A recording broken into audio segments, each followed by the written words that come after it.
Hi, this is Dan from A Mist of Tangled Web. Just wanted to go over a new process for managing to-do lists that I've come across.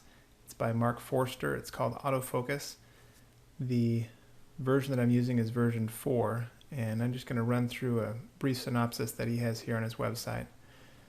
So there's a few steps he has. I'm going to go down to the summary, and then I'll show you how I'm using it. It's very effective in my experience.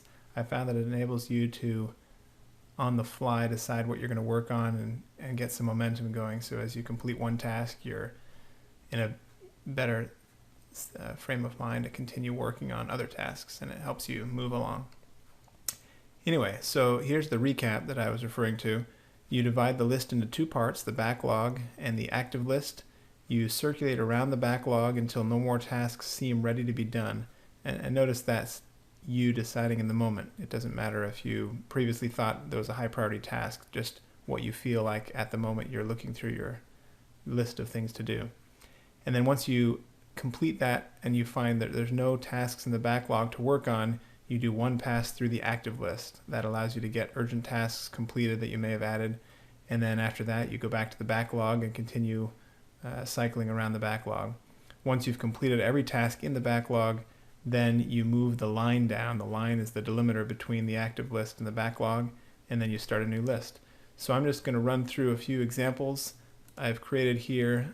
Checkvist is the online tool that I've been using, and I found it's extremely effective for autofocus. Any number of them, 1 through 4, but I prefer 4. So this is a list of things to do. You simply write out a list of things to do. You put a line at the bottom. So that's how you start out. Now, as I'm reviewing this, I'll go through and let's say I want to clear off my desk. So that's something that I think is a useful thing to do. I'm going to make sure that I can see the hidden items in the list so that they don't go away. So let's say I clear off my desk and I complete that. So then I go through, I keep going through, and let's say I check my email. That's an easy one to do. So I check my email. And when I check my email, it's often common to find other tasks. So let's say I need to email Joe, and then I need to, let's say, reply to Frank. So note that I put those tasks below this line. So all of the items up here, I'll still continue working on. These items down below, you don't touch until we do a single pass through this upper list where you don't complete a task.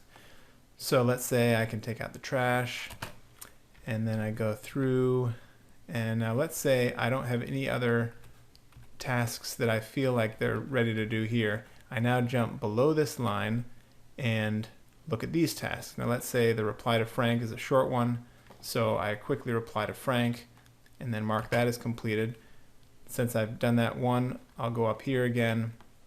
Let's say I finally post my blog entry, and I've been putting this one off, and you'll note that as you're clearing off other items, it's just reducing the size of the list. So as you get closer and clearer to being done, you realize those tasks that you've been kind of putting off. So let's say I finally go grab my keys, jump in the car, and go pick up the milk and eggs, and I complete this final item. Now you see that all of these have been cleared off. I now move the line, the delimiting line. If you hold shift down in Checkvist, it'll allow you to drag it down. So I can just drag it down below, and now all of a sudden I have this list. Now Checkvist, this was just for demo purposes, but you can hide completed tasks, which I can do. So as you're completing them, it reduces it down. And then as I continue working on these tasks, I can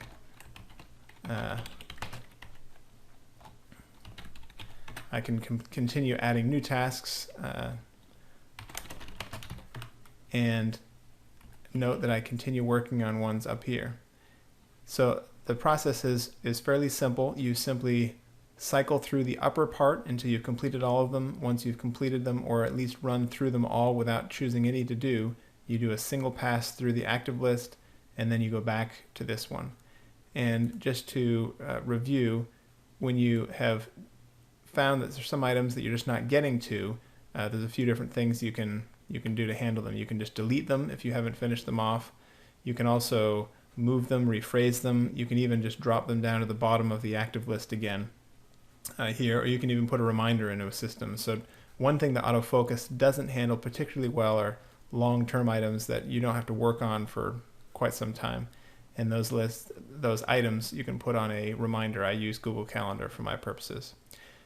So there you have it. That's how I use Checkvist with Autofocus 4 to be more productive. Hope you found that useful.